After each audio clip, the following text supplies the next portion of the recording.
Welcome, welcome, welcome, welcome. My name is Lana. Welcome to my pink sheepskin. It's nice and fuzzy and comfy over here. If you've never been to my channel before, if you've never tuned in live, or you've never seen me before, my name is Lana. Welcome to my life. I am here to uplift, support, inspire, and empower you through sharing my life and my experiences and the revelations, revealings, that have dropped into my life, that I have experienced firsthand. I have done the work for me, and I continue to, because why should anybody have to learn the hard way? Let me answer that. I've learned the hard way in many ways, and in some ways I've even considered myself a sacrificial lamb in this life so that others don't have to go through certain things. I have gone through them. That's been my personal experience. Not everybody's gonna learn the hard way. They can observe others. And by observing others, they don't have to go through what those other people have gone through. So this is what I call doing things smarter, not harder. The harder way is to go through it on your own. And a lot of times doing it on your own feels like you're alone. But here we are in this life, and there are so many of us that feel like we're alone, when we're never alone. We have everything we need within us. And the hardest thing for the majority of people is to be alone with themselves. Why is that? Because when we're born, we're kind of like insisted, it's almost like it's programmed into you that you're no good without a partner, that you can't be okay by yourself. And it's a crazy dichotomy. It's also a paradox, because out in the yogic world, if you hear the stories of the teachings of all these great masters, these gurus, they went off in the caves all alone to meditate. Okay, I don't know about anybody else. That sounds a little boring after a certain point. And when you've been on the spiritual path and you've done a lot of meditation, you know, there is a point where you have to integrate the drop-ins, the ahas, the awarenesses. You can't just hide out in a cave and be all good with yourself. So you have to have a balance. That's what this life is about. We are living in a world of duality. And so on the one hand, some people will say, and this is an escapism too, and it's a, avoidance behavior, because it's easy to say, oh, I'm good by myself. I prefer to be alone. You can be the introvert all you want. See, again, we're always expanding or contracting. You got to go in, and then you got to go out. You can't just hide in, and you can't stay out. You have to balance the in and the out. That's the great reveal. The great reveal is recognizing that when you're not acknowledging, owning what's inside of you, it will be showcased out there. Everything you think that nobody can see, that you can put on a mask, an identity, you can pretend to be, you can put on a cloak, be a superhero or whatever you want to identify as. All that is attention seeking. Anytime you put a label on something, you limit it. Anytime you judge, you're judging yourself, because you're comparing yourself in order to judge another or a situation. So it's a projection out, reflecting the inner. So this great reveal, that's what I've titled this, because I've been sitting, as I often do, in my deep reflection, and often walking too, because my life is like a divine poetry in motion. And as I reflect in, I tune into where I've been and where I'm going.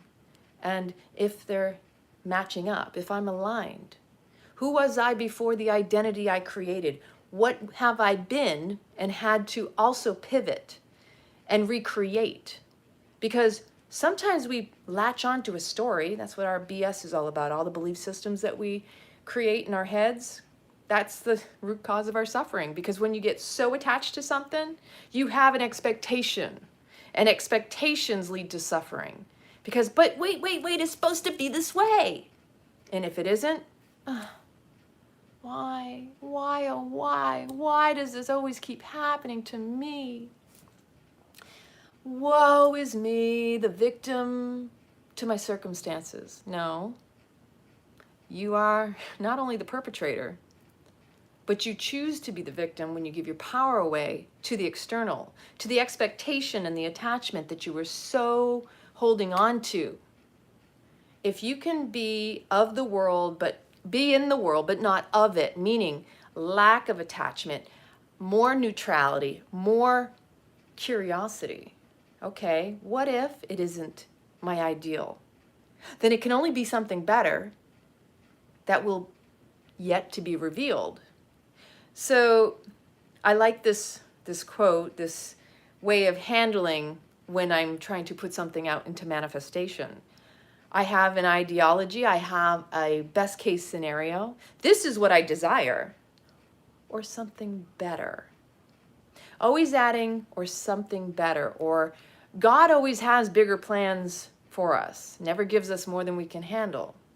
So if we can expand upon it, radiate out that here's a vision I hold, but I don't attach to it because there could be a bigger and better one that unfolds. And you have to trust, because if you look over the course of your life, I guarantee there has been at least one very memorable situation or occurrence where you know yourself, you wanted something, it didn't work out, and what was revealed was more than you could have ever imagined, even better. And it put that extra sparkle in your eye. It gave you an extra larger smile. And as a result of life happening for you, it wasn't happening to you. And so when you recognize the power that you wield with your thoughts, because your mind is the bank, and the thoughts are the currency, creating the frequency, attracting where we're at, and that when you really hone into that, you get more attentive and you budget your thoughts more wisely in the way to wield and manifest what it is you desire, versus whining and complaining about the things that aren't going wrong, that you keep recreating because you focus on them. Because where attention goes, energy flows, and you want your currency to be wisely invested so that it appreciates. See how languaging is utilized, and how if you harness it, if you are mindful of your thoughts and the words that you choose, everything will be served up to you on a silver platter, and then something better. This or something better. You have to get smarter at this game of life, because ultimately the rules aren't written on a manual. We didn't come with manuals. In fact, we're here to figure it out and to get clever. But you have to tune in and be present with yourself. And then I come right back to the great reveal. Most people cannot sit still and be present with themselves. They don't feel comfortable. They don't want to confront their own thoughts. They're more fearful of themselves than they are when they're around others. And so most people will go out, I'm generalizing, I can't put a number on it, but there are many people who go out to identify themselves. They have to identify with another. Now, see, life is about relationship and how we relate. Ultimately, you cannot experience yourself without another mirroring back to you. That is how we experience ourselves. That is how we are seen. We see through the eyes of another how we are seen by them. And the way they light up or don't reflects back to us. It's feedback, right? Computers need feedback. We take in through our senses, through our eyes, our nose, our mouth, our ears, our touch. And when you start getting really like, okay, I've decoded myself, I'm hacking myself, I know my strengths, I know my weaknesses, I know my dark, I know my light, and I embrace it all. That's when you become whole. The great reveal is everything that you do is mirroring back to you. And it all begins in the mind. It all begins in a thought. And a thought becomes a word, and the word becomes an action.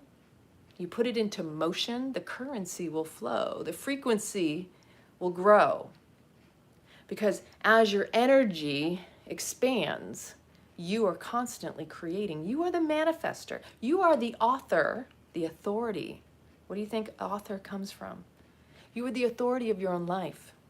You're not only the, you're not just the banker, but you are the financier in your movie production. You're the producer, you're the story writer.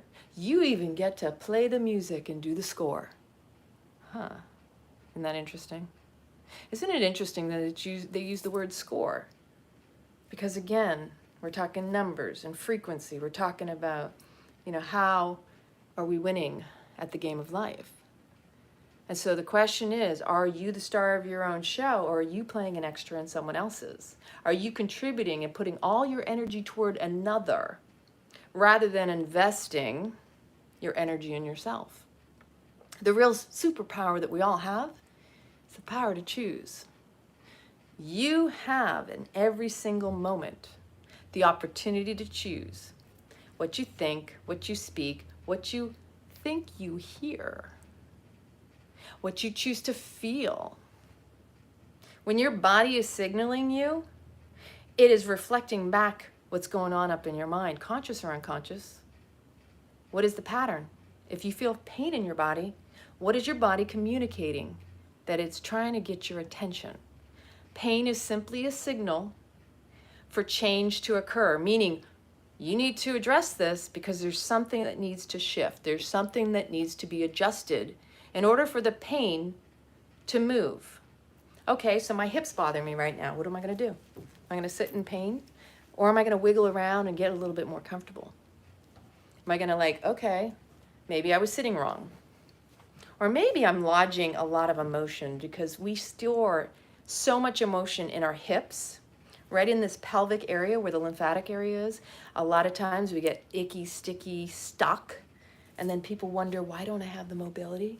Because you're not moving it. And if you don't move your body, you can't move the energy. When the energy gets trapped, stored in a certain area of your body, it's a signal you need to change position. You need to pivot your life. You need to move your body. It's all designed divinely for you to tune into, tap into, and turn on that power within you. It's a mind, body, spirit connection. The Holy Trinity that creates the alignment to your soul. So you want to get in integrity, you want to get in authenticity, you want to get to the purity of who you are, the great reveal, the real great reveal underneath the layers of the identity that you created. You have to connect the mind, the body, and the spirit. Because when the three are in alignment, that's what brings you to the present. You breathe in. Everyone breathe with me. Exhale, the long, slow, and deep. We're not in a rush to ever be anywhere. You need to slow down. Slowing down calms that parasympathetic nervous system. It brings you back into the parasympathetic nervous system. The sympathetic is when you're in the fight, flight, freeze, or fawn. So inhale. Exhale. Inhale. Exhale. You can do that 3 to 5 times. And that in itself will recenter you and bring you back to the moment. And when you become present with the breath, undeniably you'll start to notice what's going on in the mind. And when you become tuned into the thoughts, the patterns that keep arising, then you can be in awareness of what's really going on below the surface. Because the unconscious and the conscious programming is what's running the show. That's how we magnetize and attract to us where we're at. If we don't become conscious of our mind, then the mind starts ruling over us. We become the slaves to our mind, and the mind's the one that becomes the master, when in reality we have to master and harness that breath, needing to slow down. And then when we slow down and we become conscious, it's like, oh, okay. There it is again. All right, is it true? Is it relevant? Our BS needs to be confronted, our belief systems. And when you become aware of it, it's like, oh, now I've got the awareness, and that's the key to unlocking the door, to really winning at this game of life. The great reveal is You acknowledge and you own whatever's going on, and don't let it own you. If you keep tippy-toeing and, like acting like airy-fairy, nothing's wrong, then you're denying your truth. And then again, that goes back to the great reveal, is everything inside of you gets mirrored out of you. So you may try to deny your truth, but you're going to always present and reveal it outside of yourself through your actions, through your words, through your behavior, energetically. The sooner you are willing to work on you and control, have emotional intelligence and maturity to really own it. There's nothing wrong with emotions, people. In fact, we're meant to feel it. The whole way to healing is feeling. You cannot deny what comes up in you, because that's a clue. It's a clue into what it is that triggers you that's still unresolved and unhealed. When a feeling arises, it feels in the body as a mistruth of the mind. All the feeling, the emotion is signaling that there's a misalignment in the mind. You have an old BS, belief system, that's still chitter-chattering back here. Doesn't mean it's true, doesn't mean it's relevant, and it certainly doesn't mean you need it anymore. But unless you confront it and decide if it stays or it goes, it will continue to create that sensation of misalignment. Emotions are just telling you, just like the waves of the ocean, oh, it's coming back again. Oh, it's coming back again. When I'm here, if you look at me, the sooner you address it, the less it will linger, the less it will fester, just like an old wound. Things stink after a while, you know what I'm saying? So with that emotion, the body, it stores all the memory in it. And so pains, chronic illnesses are just reflections of the mistruth of the mind. It's kinesiology. Your body's signaling you at all times. If there's pain, there needs to be change. Unless you address it, it will linger. So one of the things I really sat with earlier today that really came up, because my sister and I were having a really interesting conversation. And as I got off the phone or off the text, I realized, how in touch are people with themselves? Going back to, who are you without the identity you created, without the label, without the professional accolades and the letters after your name, if that's the route you took? Because in other cases, other people take different directions in their lives. And the reason I'm bringing this up is because we are all still working on healing our unresolved childhood traumas. And so when something comes up, we have to look at what is our coping mechanism, what is our survival skill, how is it that we handle when the trigger is charged within us. Do we react? Do we respond? Are we able to recognize the root origin of it? So what sets us on the trajectory of our lives? Are we influenced by family, by society, by the culture that we live in such a way that we are constantly proving ourselves, right? But seeking validation, seeking acknowledgement. Now I can say this because I've been there and I've done it, right? So here's the example that I'm using. Many of the professionals in our world, no matter how good they are at their job, no matter how many letters after the degree, no matter how successful, does not signify happiness. How do I know this? Because I've been there and I've done it. Achieving a certain status doesn't necessarily mirror or reflect the level of happiness that you appear to have as a result of success. So the mind, again, survival tactics of the mind are to keep you safe, not necessarily to make you happy. And in the course of my past, and when I woke up at different stages in my life, I got my degree. Did it make me happier? No. I got the high-level paying job. Did it make me happier? No. I was living in Naples, Italy, in the best location, in the most beautiful penthouse, making great money. Was I happy? No. Something was missing. We say in Italian, the hand gesture, something's lacking, grasping at the seams, right?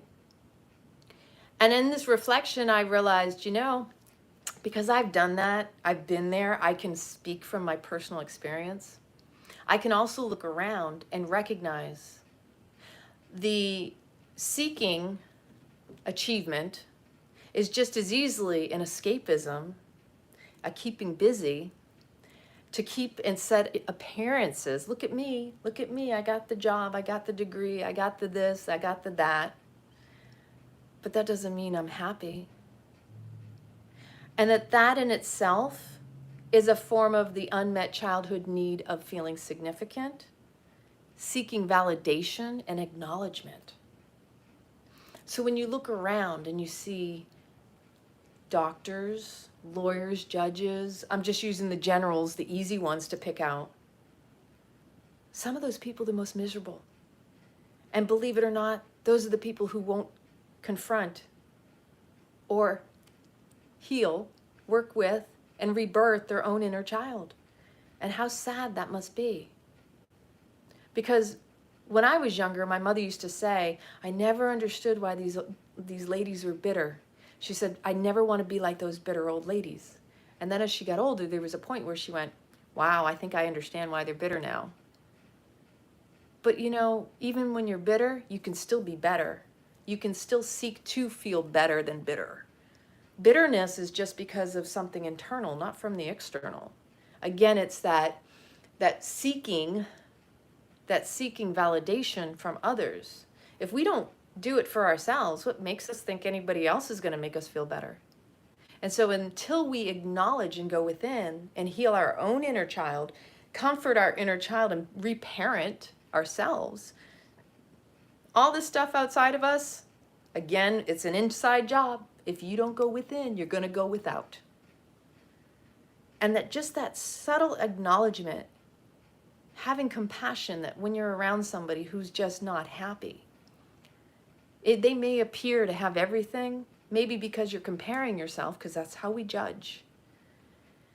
When you see someone has something that you wish you had, would it really make you any happier to have that? Because it's in the constant achievement, the constant seeking to have, the constant wishing and thinking that once I achieve this or once I gain that, that will be happy, that creates our suffering. Because once you get it, you're already on to the next thing. Most people don't even acknowledge that they've reached a goal. They don't even celebrate the small milestones, let alone the big milestones, the major life changes. And that even with success, there's a grieving for the past when you weren't successful. And I've spoken about grief before.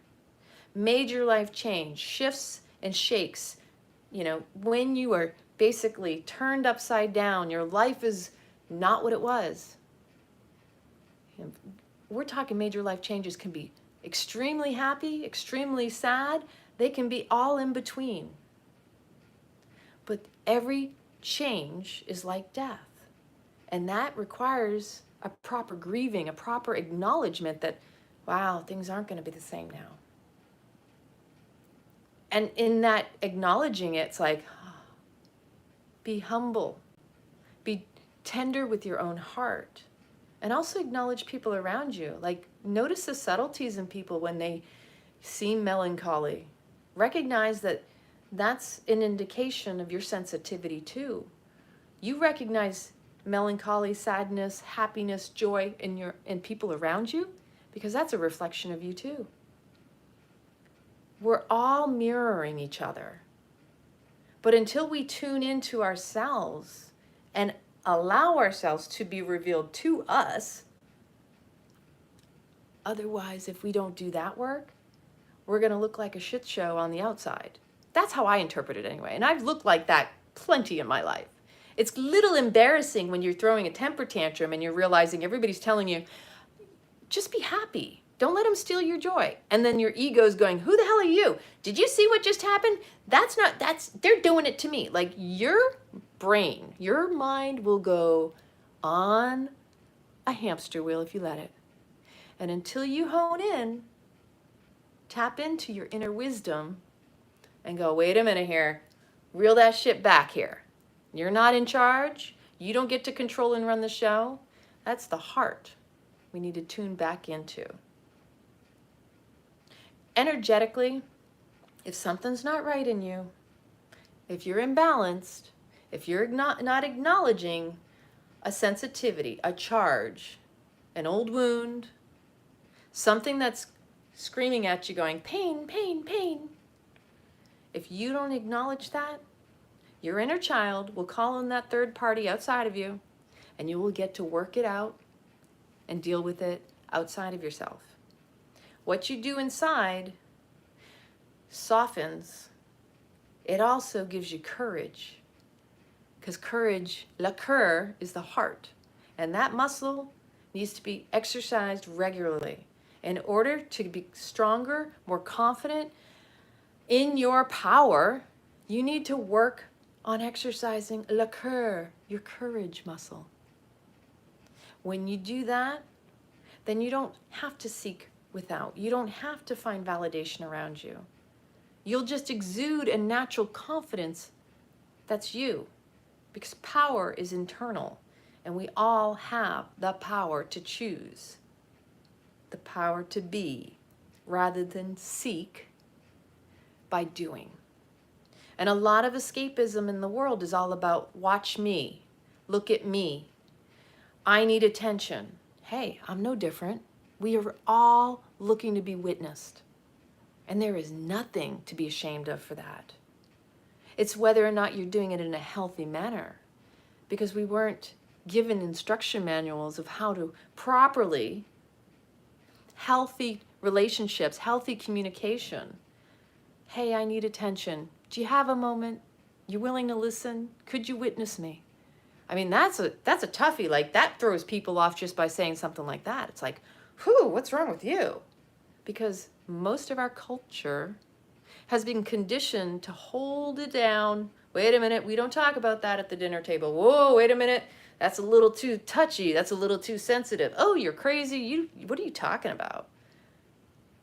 Because when a person is unable to express themselves because they've been shamed or blamed or guilted, or had their feelings held against them, or had their truth twisted on them, it sets a trauma response.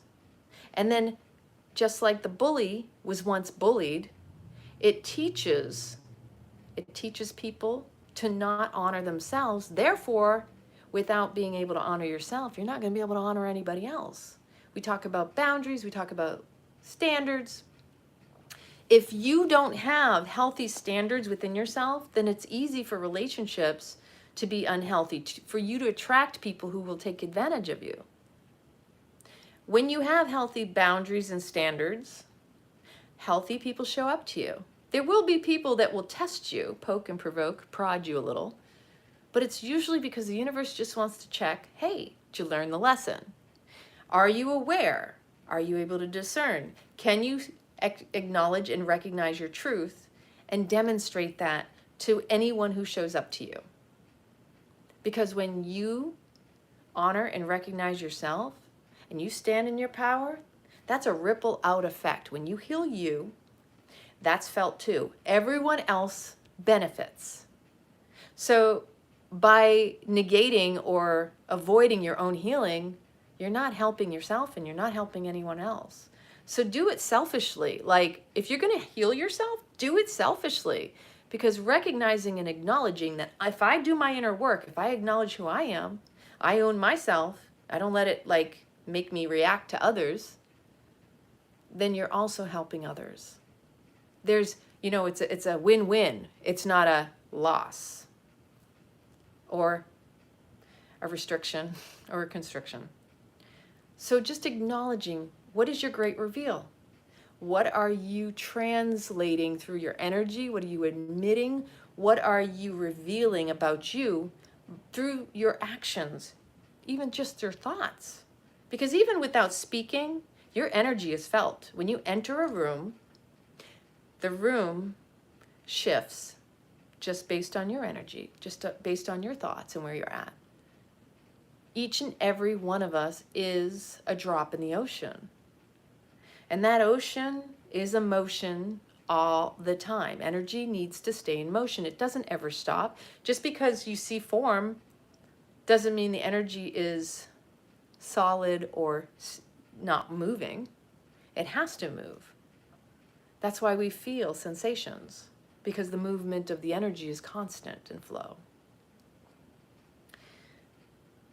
So just remember that anytime you're judging, you're labeling, you're limiting, and you're also reflecting where your mindset is.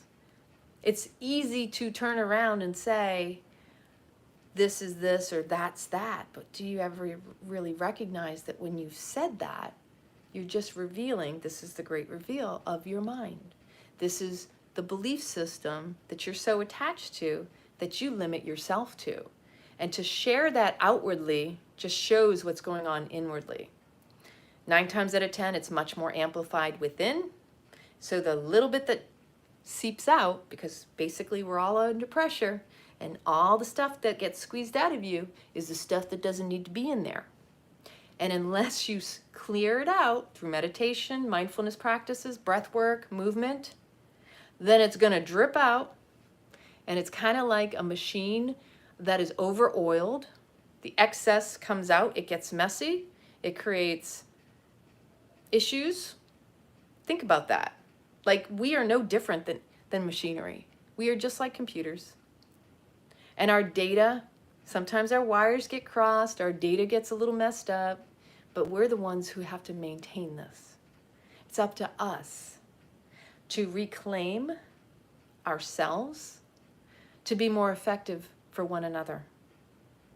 So just be in attention, be very attentive to your mindset, to whatever's going on up here, because it's being replicated out there. It is being magnified. You're attracting where you're at. You are the banker. You're the financier. You are the producer and the story writer, the script writer. You are also the music score composer, and you are the actor. You are the author of your life. You are the authority. Now it's time to claim that. Do it consciously, and all the magic will be revealed. Remember, this or something greater. That's what's meant to be. So whatever it is in your life that you feel you've been holding back, why not just do it? Or is it just not that important? Just sit with that. This is where we're at. It's about identity. What is really your true identity? As we say in Kundalini Yoga, Sat Nam, truth is my identity. And we're constantly peeling back the layers of the onion. And it's up to you to do that work. Nobody can do it for you. Nobody can do it for me. It's an inside job. It's really the only job that we have. It's just that so often it's easier to go running after something else than sitting still with this. And again, when you become comfortable with being with yourself, then you will also give others permission to be comfortable with you in your presence. Because it's about your presence of essence, the essence of your presence that brings the true vibrancy of life, the richness. So happy Friday. If this message resonated with you, please comment, click the like button, share this video far and wide. I truly appreciate it. Make sure to subscribe, click the notification bell, and let me know, what did this bring up for you? What is your great reveal? What is your truth? What is your true identity? We've all got something special to offer. Don't deny yourself, because when you deny yourself, you deny your truth, and you deny me from you. I'm here for you. You're here for me. Let's make this one big happy family. And a knick-knack, paddywhack, give the dog a bone. This old man came rolling home. Okay. Lots of love to you. From my heart to yours. Go do epic things.